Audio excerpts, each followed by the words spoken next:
Voy a resolver el ejercicio número 18 del trabajo práctico número 1 de la guía del año 2020 de Física 1. El enunciado plantea lo siguiente.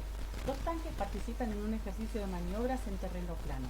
El primero lanza una bala de práctica cargada con pintura con una rapidez de salida de 250 metros por segundo a 10 grados sobre la horizontal, mientras avanza hacia el segundo tanque con una rapidez de 15 metros por segundo relativa al suelo. El segundo tanque va en retirada a 35 metros por segundo, esa también es una velocidad relativa al suelo, pero es alcanzado por la bala. Desprecie la resistencia del aire y suponga que la bala golpea al tanque a la misma altura desde la que fue disparada. Inciso A, calcule la separación inicial entre los tanques. Inciso B, calcule la distancia entre los tanques en el momento del impacto. Inciso C, realice los gráficos de posición, velocidad y aceleración en función del tiempo para cada componente y para los dos tanques y el proyectil en un mismo gráfico. Lo primero que vamos a hacer es tratar de hacer un esquema simple que nos permita visualizar lo que el enunciado nos está planteando. Yo acá tengo dibujado el tanque 1 en color violeta, que se mueve hacia el tanque 2 con una velocidad de 1 con respecto al suelo. Tenemos el tanque 2 en color verde, que está en retirada, quiere decir que se está alejando del tanque 1 con una velocidad 2 con respecto al suelo. Y desde el tanque 1 sale una bala disparada con una velocidad que forma 10 grados con la horizontal, y el enunciado nos da el dato, pero de la velocidad de la bala con respecto al tanque 1. Una vez que tenemos hecho ese esquema, vemos cuáles son las simplificaciones que podemos hacer a fin de aplicar la teoría, las ecuaciones que hemos aprendido en esta primera parte de la materia.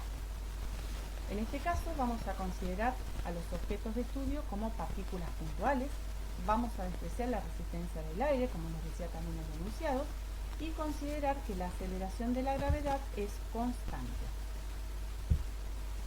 Luego de hacer estas simplificaciones, vamos a pensar cuál sería el mejor sistema de referencia para estudiar el problema.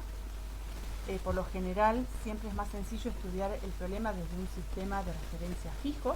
Así lo vamos a elegir, un sistema de referencia fijo en el suelo, tomando positivo hacia la derecha en la dirección X y positivo hacia arriba en la dirección Y. En base a los datos que nos da el problema, voy a escribir las velocidades de cada uno de los objetos en sus componentes, en el eje X y en el eje Y.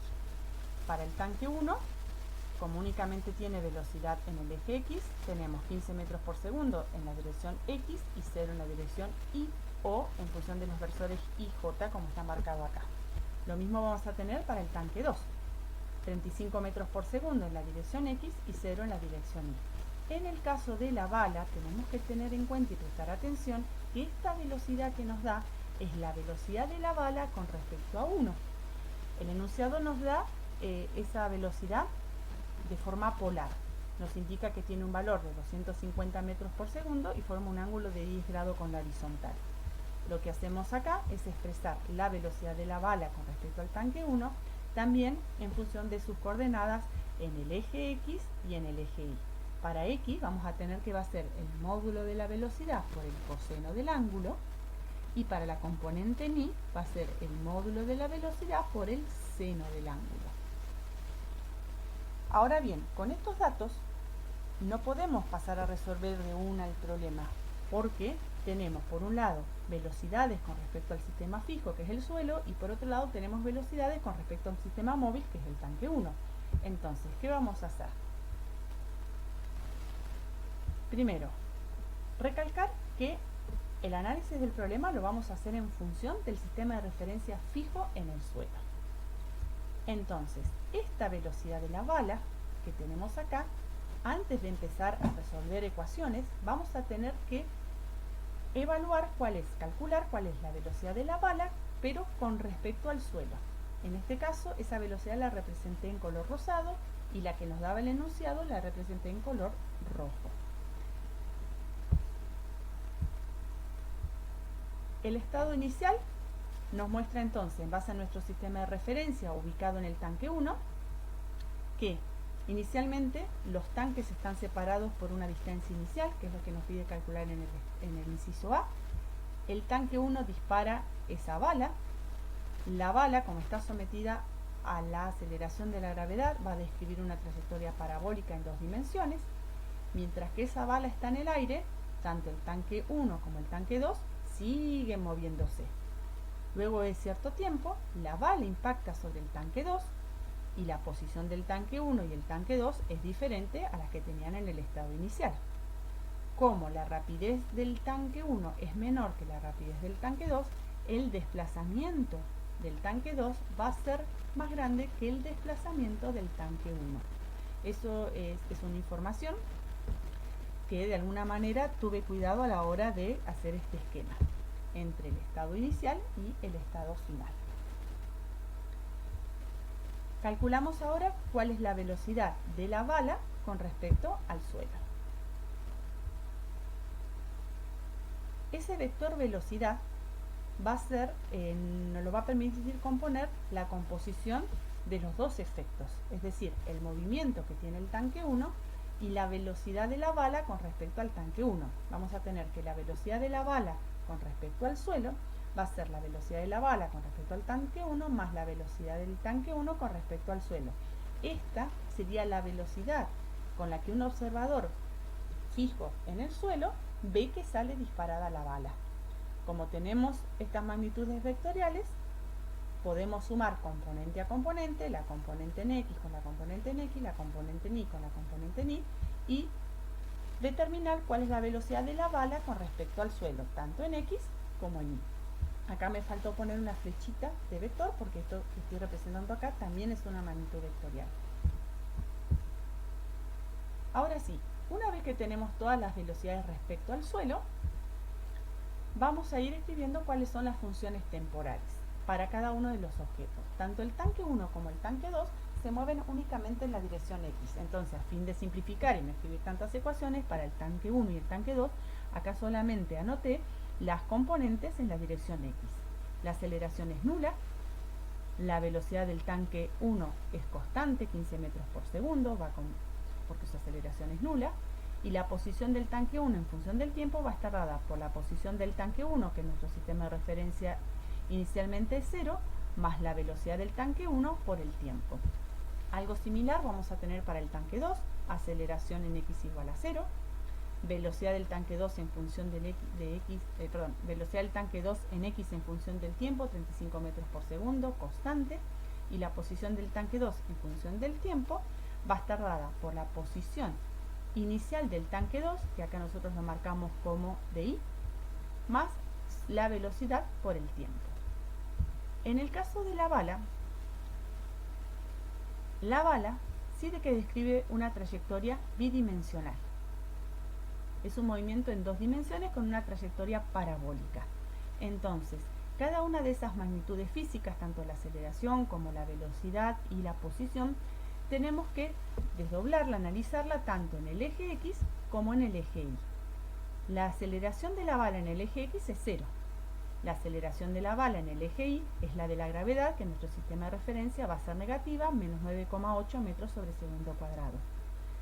Como la aceleración de la bala en el eje X es nula, la aceleración de la bala va a ser constante y va a ser igual a la componente inicial que tenía en la dirección X.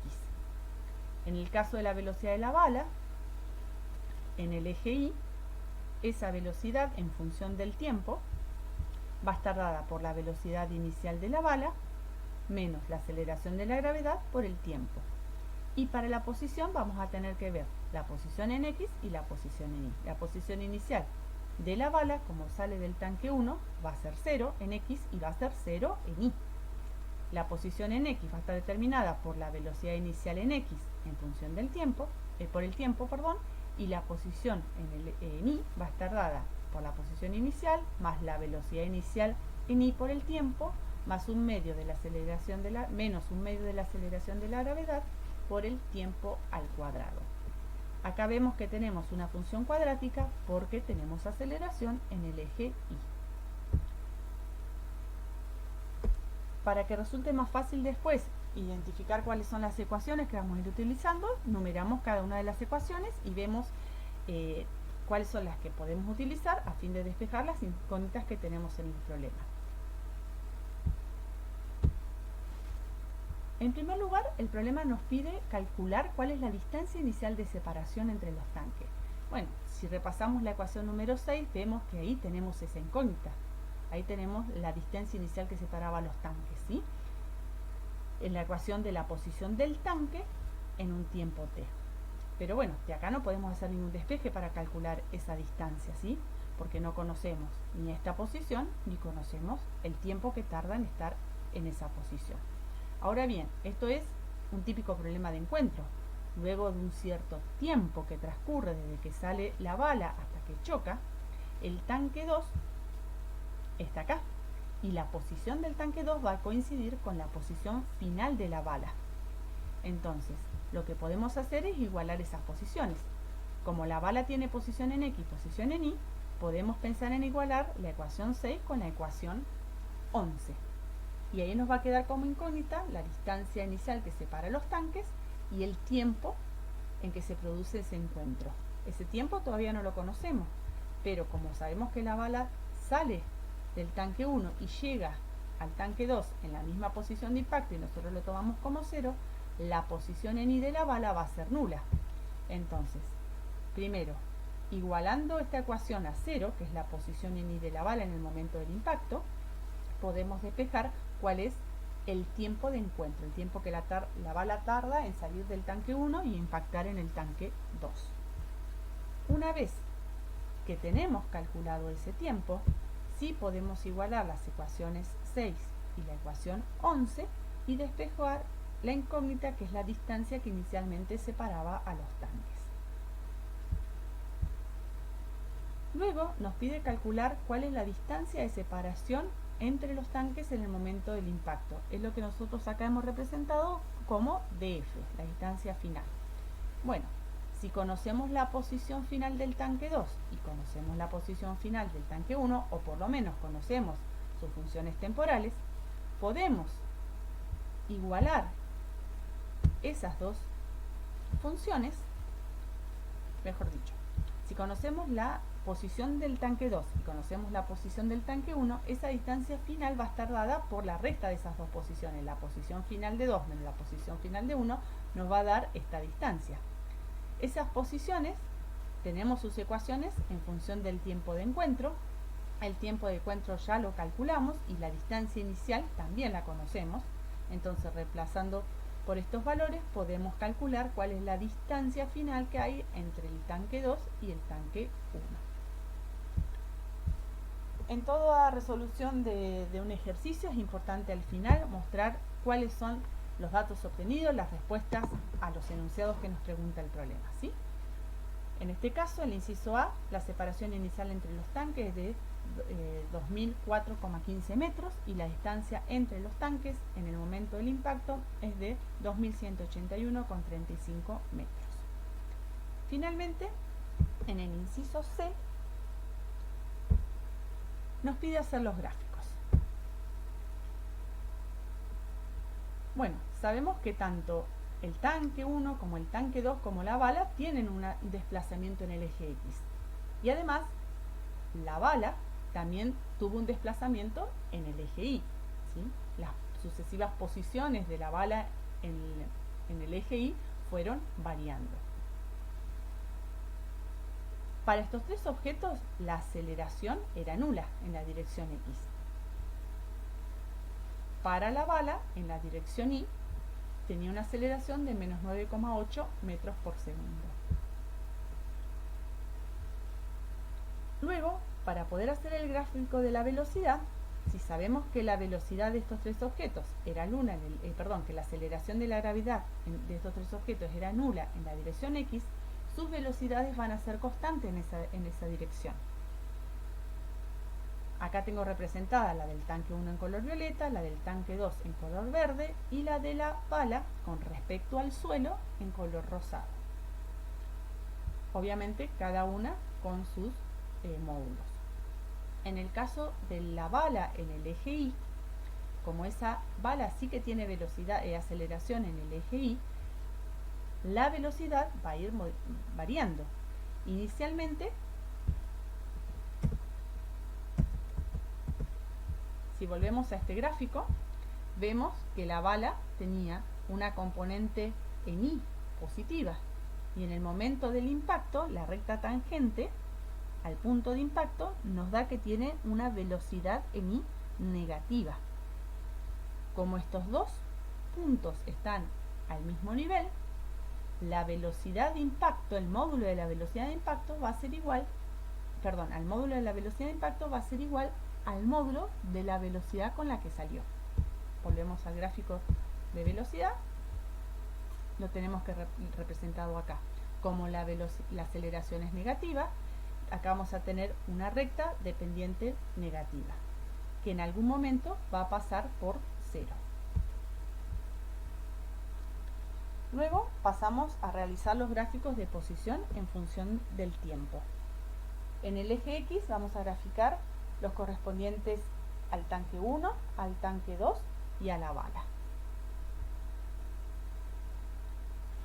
Esta representa la velocidad del tanque 1, la posición del tanque 1 en función del tiempo. Esta representa la posición de la bala en función del tiempo, y esta la del tanque 2 en función del tiempo, que en un momento coincide con la posición de la bala en el tiempo de encuentro. Es importante notar que estas pendientes son diferentes, porque cuanto mayor sea la velocidad, mayor va a ser cada una de las pendientes de estas rectas. En el caso de la bala, en su desplazamiento en el eje Y, sabemos que realizó un movimiento del tipo parabólico, entonces partió de 0 y llegó finalmente a 0, y lo que tenemos indicado acá es que en el punto más alto de su trayectoria, la velocidad es 0.